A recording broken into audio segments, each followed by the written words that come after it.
संबंध इस प्रकार वापिस न लौटने वाले के मार्ग का वर्णन करके अब जिस मार्ग से गए वे साधक वापिस लौटते हैं उसका वर्णन किया जाता है। धूमो रात्रिस्तथा कृष्ण षण्मासा दक्षिणायनम तत्र चांद्रमसं ज्योतिर्योगी प्राप्य निवर्तते। जिस मार्ग में धूमाभिमानी देवता है, रात्रि अभिमानी देवता है तथा कृष्ण पक्ष का अभिमानी देवता है और दक्षिणायन के 6 महीनों का अभिमानी देवता है, उस मार्ग में मरकर गया हुआ सकाम कर्म करने वाला योगी उपर्युक्त देवताओं द्वारा क्रम से ले गया हुआ चंद्रमा की ज्योति को प्राप्त होकर स्वर्ग में अपने शुभ कर्मों का फल भोगकर वापिस आता है। प्रश्न, धूमय पद किस देवता का वाचक है? उसका स्वरूप कैसा होता है? उसका कहाँ तक अधिकार है और क्या काम है? उत्तर, यहाँ धूमय पद धूमाभिमानी देवता का अर्थात अंधकार के अभिमानी देवता का वाचक है। उसका स्वरूप अंधकारमय होता है। अग्नि अभिमानी देवता के भांति पृथ्वी के ऊपर समुद्र सहित समस्त देश में इसका भी अधिकार है तथा दक्षिणायन मार्ग से जाने वाले साधकों को रात्रि अभिमानी देवता के पास पहुंचा देना इसका काम है।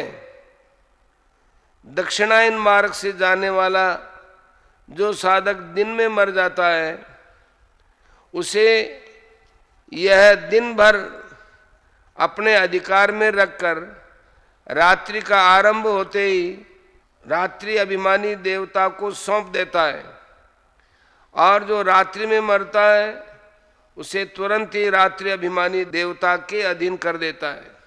प्रश्न, रात्रि पद किसका वाचक है? इसका स्वरूप कैसा है? अधिकार कहाँ तक है और क्या काम है? उत्तर, यहाँ रात्रि पद को भी रात्रि के अभिमानी देवता का ही वाचक समझना चाहिए। इसका स्वरूप अंधकारमय होता है। दिन के अभिमानी देवता की भांति इसका अधिकार भी जहाँ तक पृथ्वीलोक की सीमा है वहाँ तक है। भेद इतना ही है कि पृथ्वीलोक में जिस समय जहाँ दिन रहता है वहाँ दिन के अभिमानी देवता का अधिकार रहता है और जिस समय जहाँ रात्रि होती है वहाँ रात्रि अभिमानी देवता का अधिकार रहता है।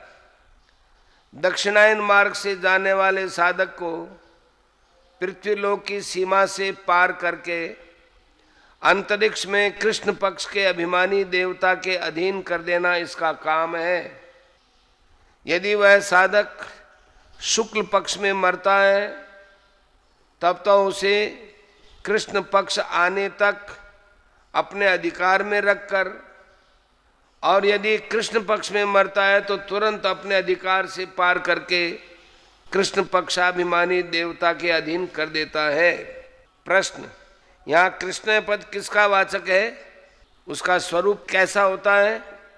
कहाँ तक अधिकार है और क्या काम है? उत्तर, कृष्ण पक्षाभिमानी देवता का वाचक यहाँ कृष्ण पद है। इसका स्वरूप भी अंधकारमय होता है। पृथ्वी मंडल की सीमा के बाहर अंतरिक्ष लोक में जहाँ तक 15 दिन का दिन और उतने ही समय की रात्रि होती है वहाँ तक इसका भी अधिकार है।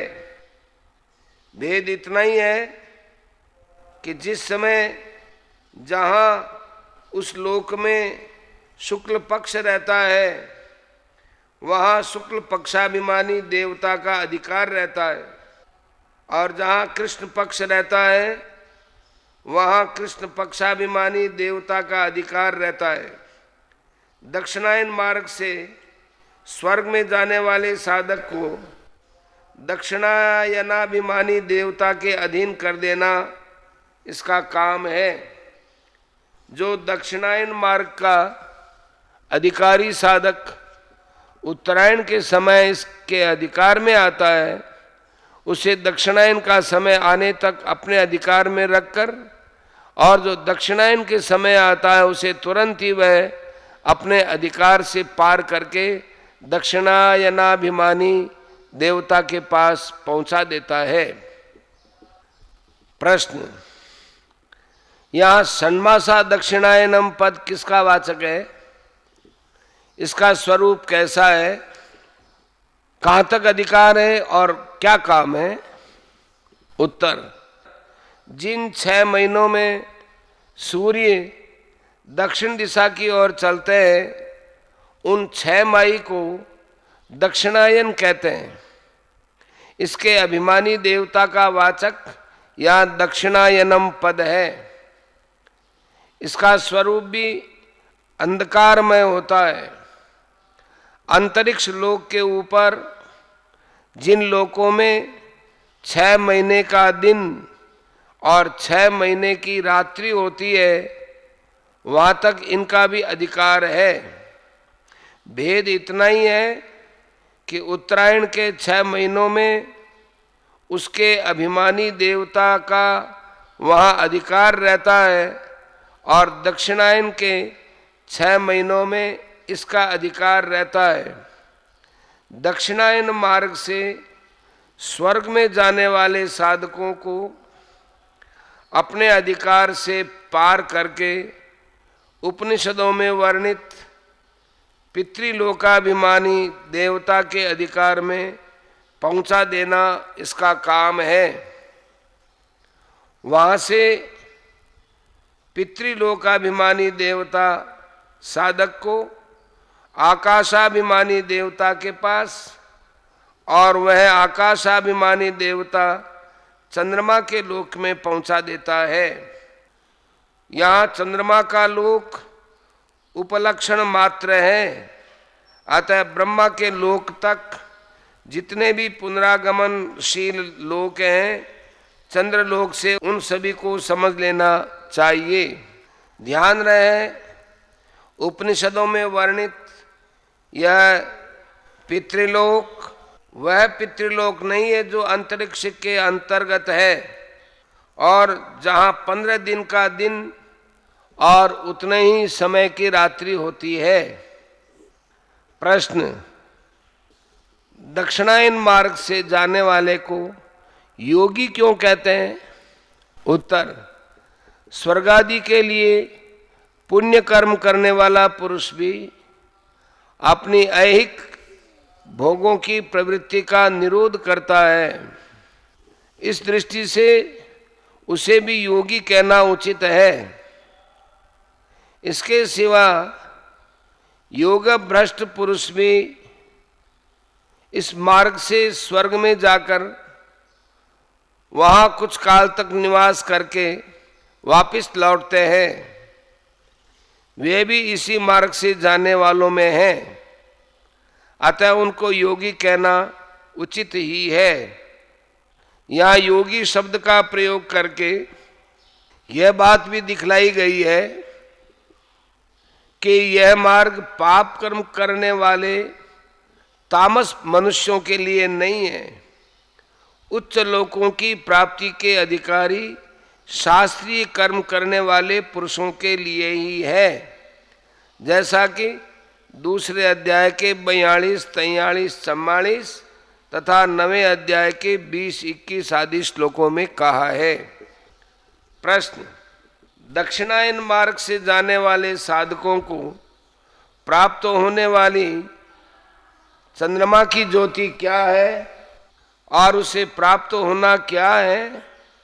उत्तर, चंद्रमा के लोक में उसके अभिमानी देवता का स्वरूप शीतल प्रकाशमय और उसी के जैसे प्रकाशमय स्वरूप का नाम ज्योति है। और वैसे ही स्वरूप को प्राप्त हो जाना चंद्रमा की ज्योति को प्राप्त होना है। यहाँ जाने वाला साधक उस लोक में शीतल प्रकाशमय दिव्य देव शरीर पाकर अपने पुण्य कर्मों के फलस्वरूप दिव्य भोगों को भोगता है। प्रश्न, उक्त चंद्रमा की ज्योति को प्राप्त होकर वापस लौटना क्या है और वह साधक वहां से किस मार्ग से किस प्रकार वापस लौटता है? उत्तर, वहां रहने का नियत समय समाप्त हो जाने पर इस मृत्यु लोक में वापस आ जाना ही वहां से लौटना है। जिन कर्मों के फलस्वरूप स्वर्ग और वहां के भोग प्राप्त होते हैं, उनका भोग समाप्त हो जाने से जब वे क्षीण हो जाते हैं, तब प्राणी को बाध्य होकर वहां से लौटना पड़ता है। वह चंद्रलोक से आकाश में जाता है, वहां से वायु रूप होता है, फिर धूम के आकार में परिणित हो जाता है, धूम से बदल में आता है, बदल से मेघ बनता है, इसके अनंतर जल के रूप में पृथ्वी पर बरसता है।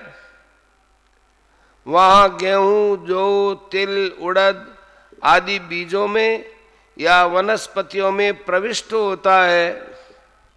उनके द्वारा पुरुष के वीर्य में प्रविष्ट होकर स्त्री की योनि में सींचा जाता है और अपने कर्मानुसार योनि को प्राप्त होकर जन्म ग्रहण करता है।